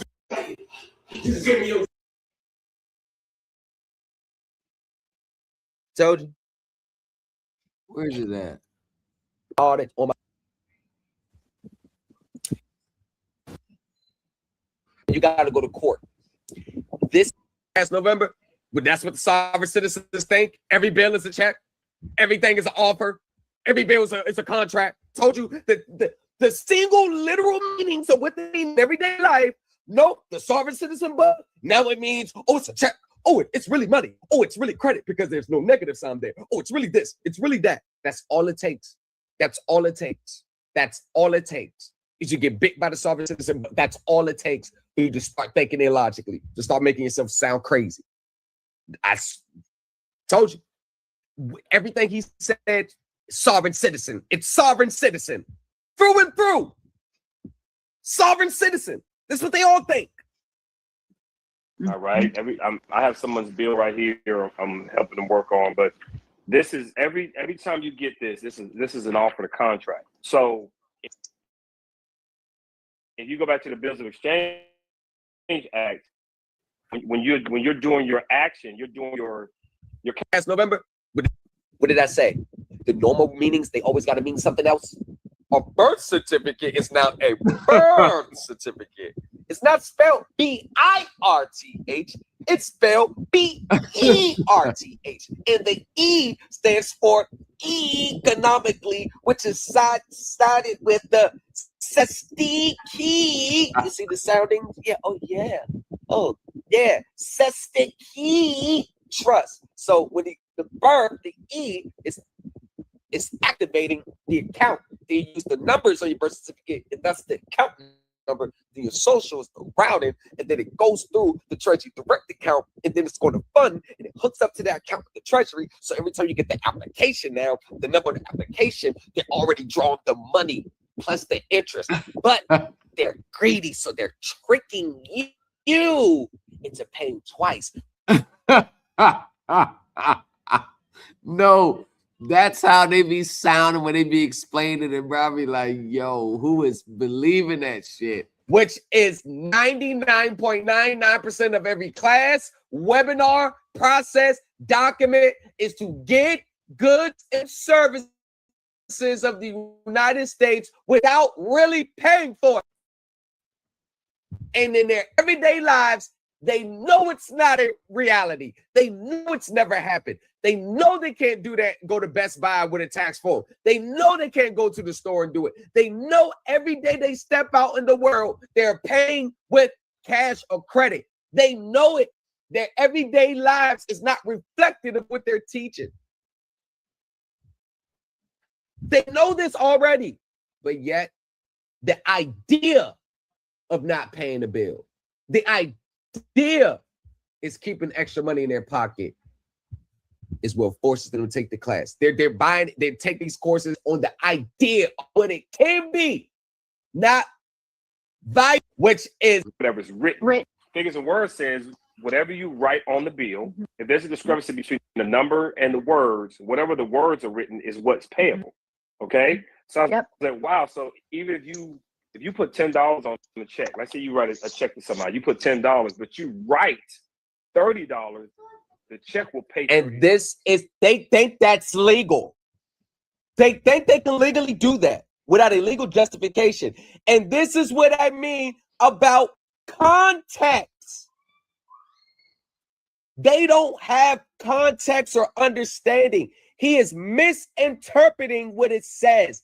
It doesn't mean, I told you, everything is a literal interpretation to them. No context, everything is literal. They take everything literally. It doesn't mean you can write it on there. It doesn't mean you could just, all right, 30, all right, let me write 1,000. I need 3,000. There has to be an action. Whatever's written. Whatever is recognized legal tender at the time of the payment. Bills of exchange are not recognized legal tender. Negotiable instruments are not legal tender, but they can be accepted as legal tender because those negotiable instruments can be converted into legal tender. Facts. Every bank manager, bank officer, accountant, facts. Check is not legal tender. It's a negotiable instrument. But since a check can be converted into cash, and when I say check, I mean in the general sense, written on a checking account, even though we all know what it is. But since sovereign citizens play the semantics game, every normal word, every legal, normal, general term always has to have some deep esoteric meaning to it when it just means the normal, regular word. So I got to keep filtering, making sure I make sure when I mean check, when I shouldn't have to do that. But I know they're sovereign citizens. They take every little thing and stretch it to something that has no legal basis. What's written on the money order versus what's printed, the written money order takes precedence. But what they don't realize is that every money order already has a serial number attached to it. It doesn't generate a serial number unless cash was being exchanged. So just because you buy a $1 money order and then you write $27,000 on it, it doesn't make it a $27,000 money order. It makes it a $1 money order. Can you imagine a company, a world, a system where all you had to do was buy a $1 money order, scratch it out, and write whatever amount you want on it? Do you imagine how bankrupt we'll be in a day? Do you imagine all the greed and desperation that people will be reflecting on those written amounts? Man, they will deplete the assets of this country in one day. And do you think the money that they would get from that will be used to actually progress this country? What's written? I'm gonna give you a discount rate because there's no way that anybody should be getting their vehicles repossessed if they following a teacher, if that teacher knows what they're talking about. There's no way anybody's vehicle should be repossessed. If you had your vehicle repossessed dealing with some of these teachers, it's still not too late. We can still go after them. If you had your homes taken by dealing with these teachers, it's still not too late. You still in all your studies, all your talking points, your foundation based on someone else's words, that means you never did any thorough studying yourself. And one thing that's always going to be relevant is your understanding and your foundation, because your foundation determines your longevity. All these gurus today, all they're doing is just recircling the wagon. See, they don't know how to continue to that trajectory that way. because they don't have any foundation. So they're going to be stuck. You only go as far as your knowledge and your understanding. So if your knowledge and understanding is limited, then guess what? You have no choice but to circle the wagon. And the thing about it is that I want to tell the class and whoever that's listening is that if you pay attention to the things that he teaches in this class and start taking notes, do your homework. Do your homework. You know, he can only lead a horse to water, but he can't make it drink. You have to drink yourself, okay? And I've missed, because of, I've come down, I missed 85% of the classes and stuff, but I had the core things and the core principles down, and I read whatever he put out there.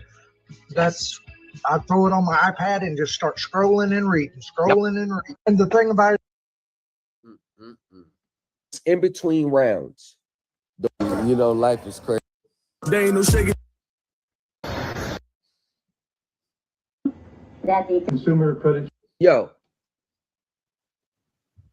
when we finish these settlements, I wonder what's going to be the reaction when I give them an update on the settlements. Damn, this motherfucker aged like fine wine, didn't it? Do you think they'll be happy for us? No. Yeah, do you think they'll be happy for us? No. Oh, Dan, I see you, bro.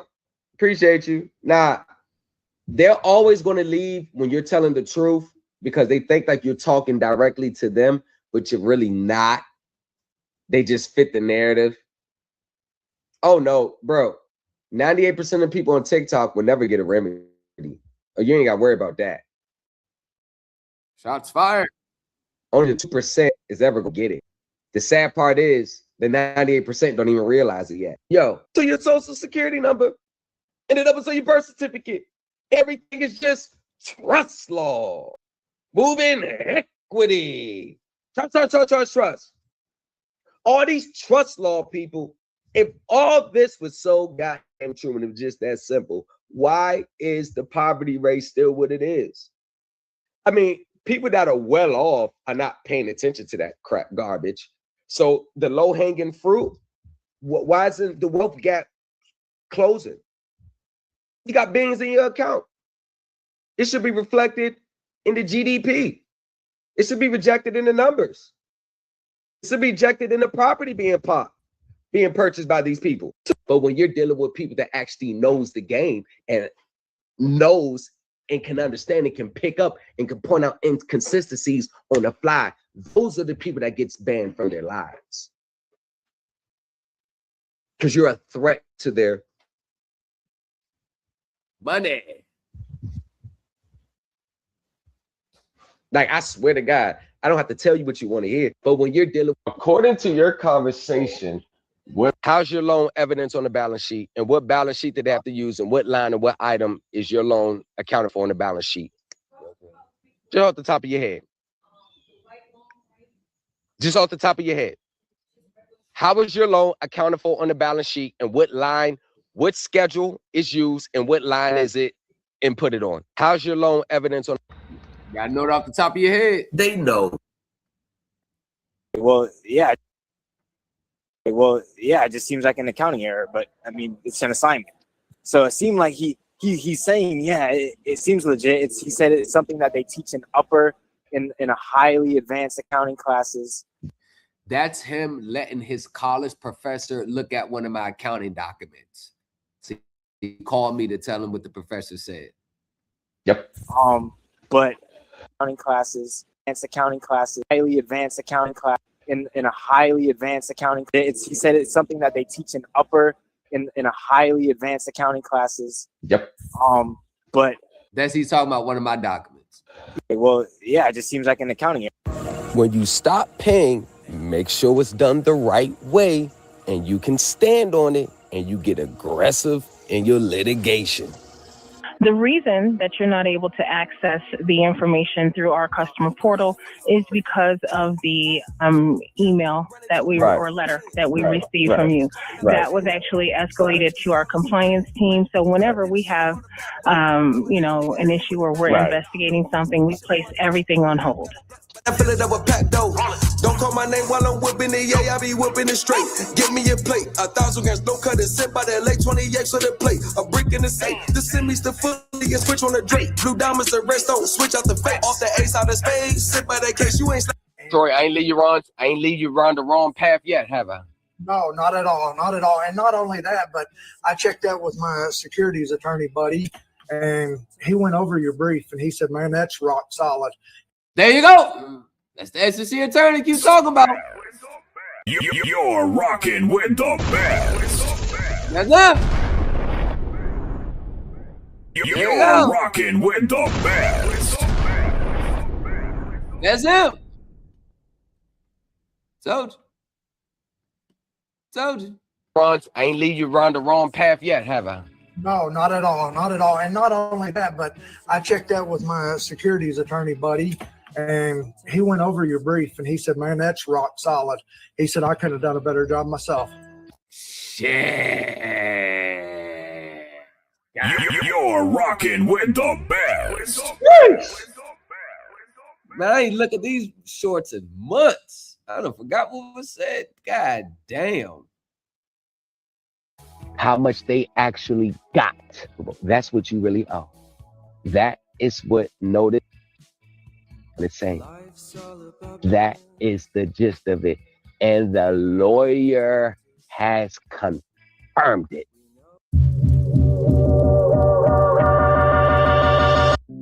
We are.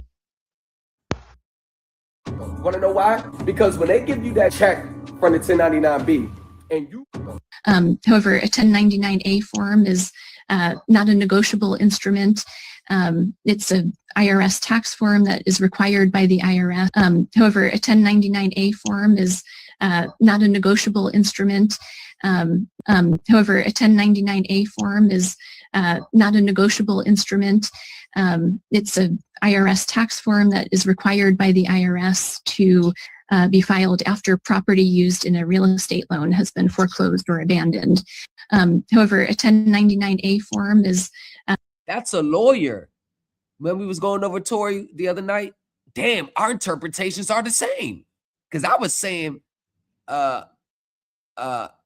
said, I appreciate the case review, bro. I'll be amending and adding new evidence. Well, as long as we can get thought-provoking and expand your horizon, the job is done. You're rocking with the best. See? That's what we do over here at the New Culture Empire. We expand horizons. Just to get you, not saying everything you're doing is wrong, just to get you to look at it just a tad bit differently. Just a tad